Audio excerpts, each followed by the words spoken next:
I'm Jason Lett. I'm the winemaker at Ivory Vineyards and manage the vineyards as well. We're a little 50-acre winery that was started in 1965 by my father when he brought the first vines to the Willamette Valley. And I took over his role as winemaker and vineyard manager and general curator back in 2005 and have made the wine ever since.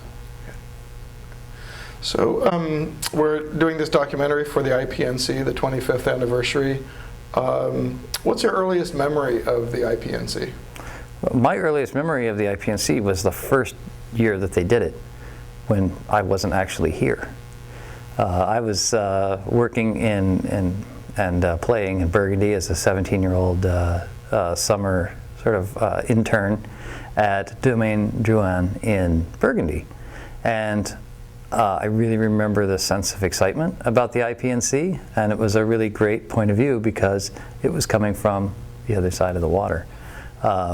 Just the feeling of camaraderie about the IPNC really forms my first impression, and that international component is still a big part of why I'm involved today. What role do you feel that IPNC plays today in the Oregon wine industry? What role does it play in the Oregon wine industry? I hope as small a role as possible, because it really needs to be an international event. If anything, I think that events like this help Oregon feel like they're part of a greater community. And it's very easy to feel isolated here, in sort of our little geographic pocket.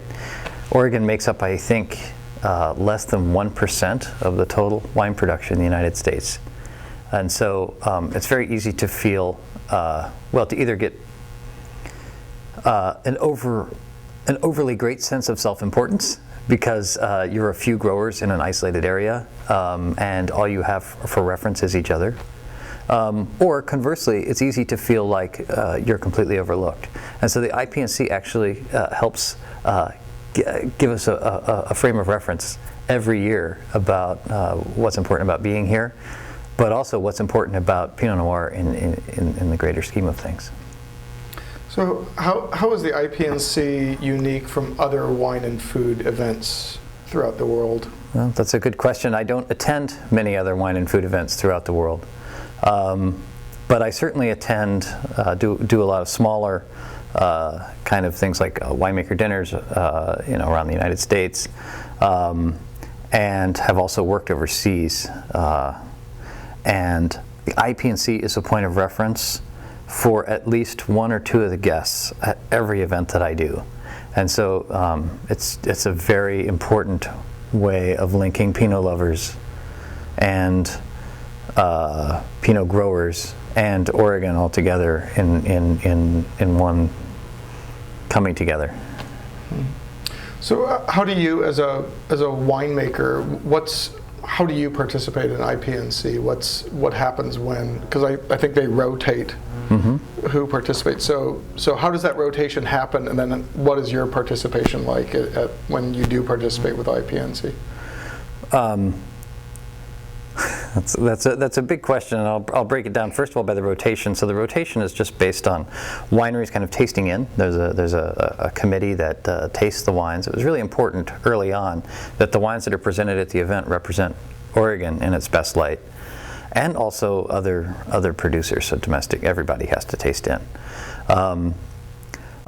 However, many people who are invited from outside of Oregon are invited. So there's almost a pre-screening that goes on there, and the folks that get invited to IPNC to begin with have to meet a fairly high bar. So there's no official kind of a jury process for folks outside of Oregon. In terms of sort of what it requires from a winery to be part of it, a big piece of it is a lot of organization.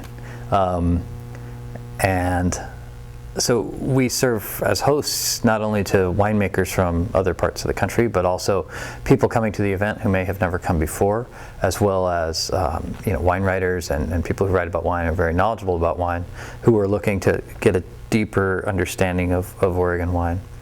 And so there's a lot of personal outreach that goes on amongst those folks.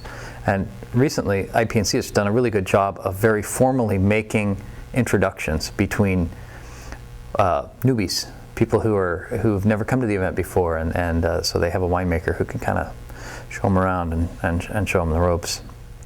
And the same with press people. Much more informal with producers from around the world. We tend to, when we travel, meet each other anyway. And so I know that there's going to be a few people at this event, for example, that I met while I was traveling last year, and it's going to be great to see them again in a completely different context. I'm looking forward to showing them my cellar, since they were generous enough to show me theirs. Another big piece of the event is getting the wines together. So it's a significant amount of wine. It's many cases of wine that get directly donated to the event. And the event is nonprofit.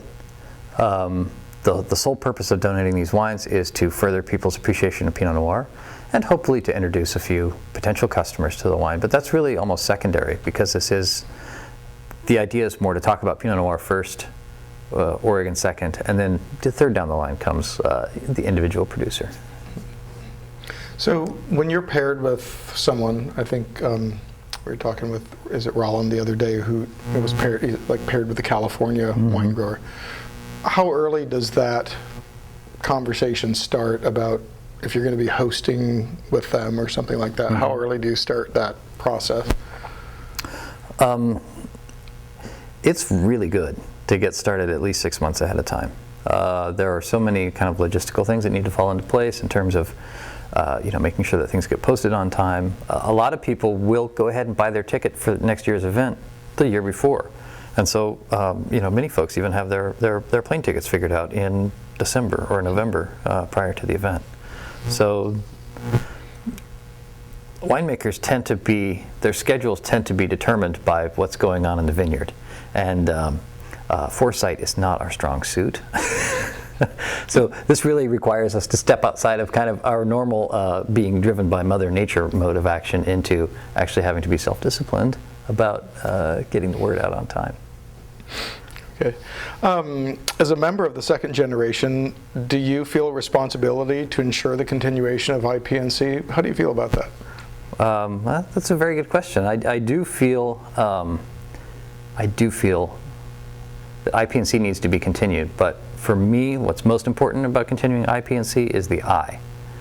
That this not become an Oregon trade show, but that it truly remains an international commitment to Pinot Noir and not just an Oregon commitment to Pinot Noir.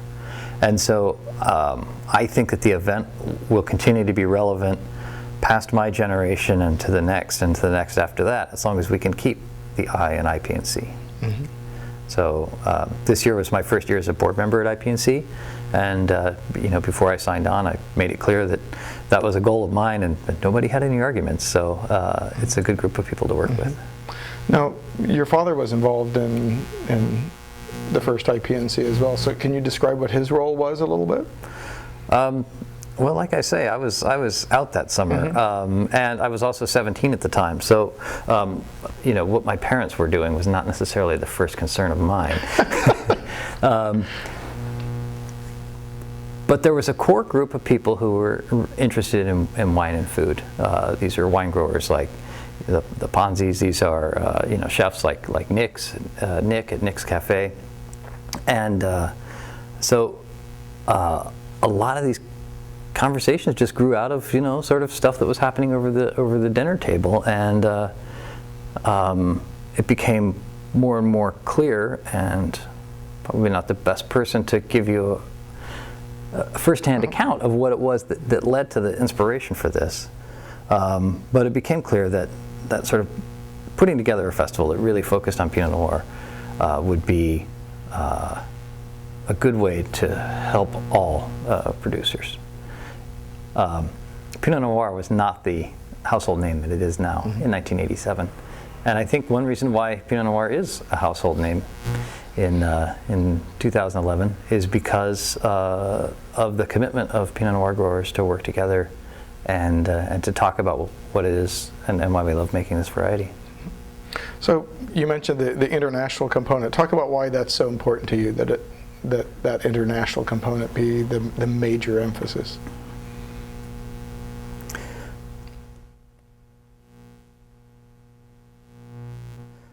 Pinot Noir is not a grape that takes well to manipulation.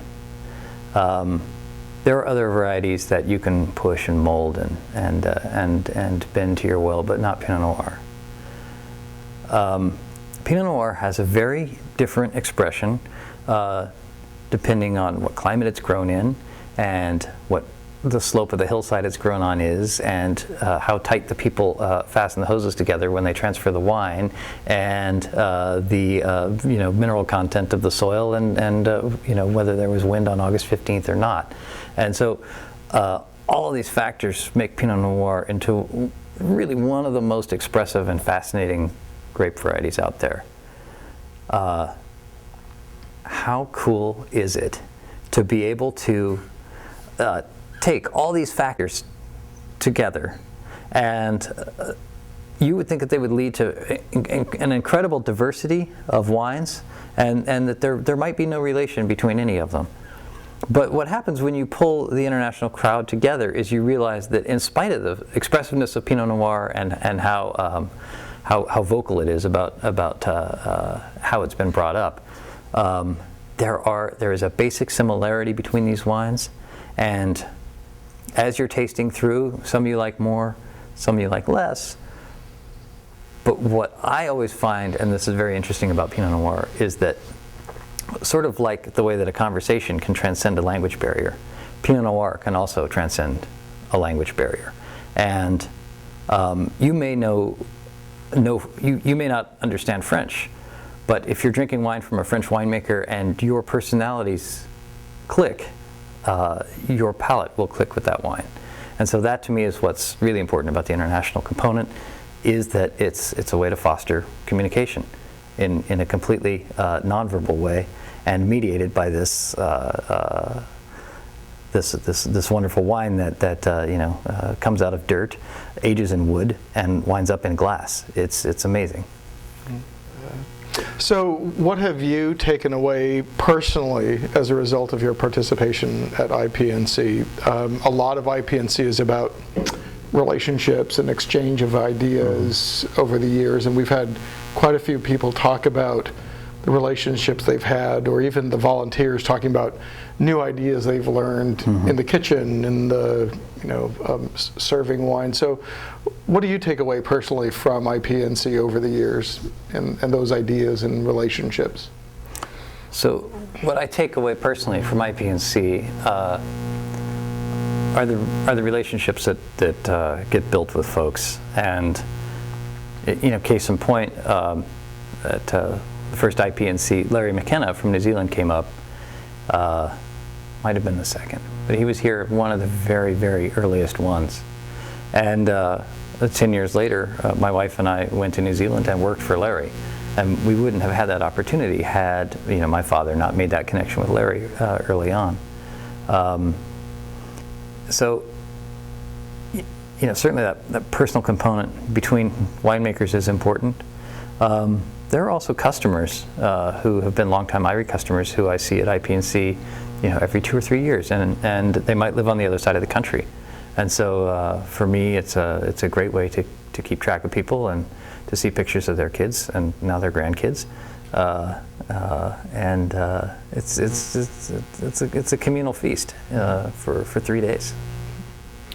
Can you talk a little bit about the fact that it's put on at Linfield College, which is this school with a Baptist heritage, and we've got people we're pulling in from McMinnville, and how it seems to be quite a community event beyond just Oregon wine community, but it's an interesting, unique. It seems to have a unique feature to that.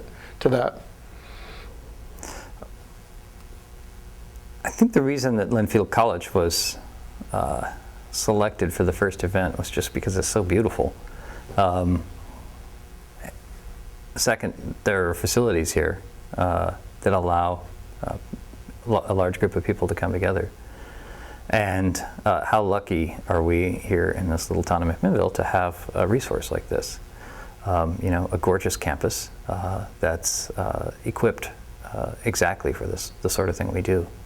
And I'm sure that it stretches Linfield's resources and sanity to bring all these people, especially because they're not students and they're not necessarily the focus of the college. I certainly hope that the relationship with the wine industry has enriched Linfield's experience of McMinnville as much as McMinnville has been enriched by this collaboration between Linfield and the Oregon wine industry. When I left McMinnville in the early 90s, probably about half of the storefronts on 3rd Street were either stumbling or vacant. And when I came back in 1999, they were all full. McMinnville has, to some extent, had an economic recovery to its downtown core based on its relationship with the wine industry. And the wine industry wouldn't have invested here were it not for IPNC and Linfield. Mm-hmm. So it's been a three-way collaboration between Linfield and the wine industry and the city that it's in. And I'm glad to have seen all of them succeed as a result. Mm-hmm.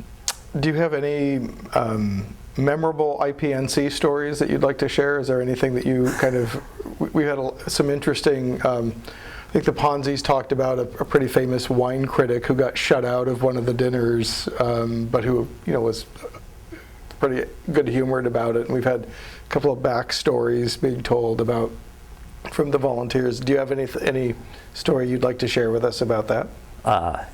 Yes. So I'm about to hit the 20th anniversary of having met the woman who is now my wife. And we were staying at a really remote field station in southeastern Oregon. She was an archaeology intern, and I was working on the biology side of things. And I don't think she really had any idea what I was suggesting to her when I said, we should go across the mountains and go over. My folks are part of this group that does this little thing every year. And she said, what kind of thing? And I said, oh, it's a wine thing. And she said, oh yeah, I'd like to learn more about wine. So she came to IPNC as a beer fanatic and left IPNC as a Pinot fanatic. And so I think that evening, or that first evening, we came in and we just dropped right into the grand dinner, or maybe it was the salmon bake at that time, and her eyes got very large, and she said, "Well, this is something I want to be a part of," and so she has been now for 20 years, for better or for worse. I think she'd probably say, but do I have any special memories of IPNC? Yeah, I got a wife out of the deal. All right, I think that's a pretty significant one there. That's not bad. Uh-huh. Well, I think that's about it. All righty. So thanks a lot. Great.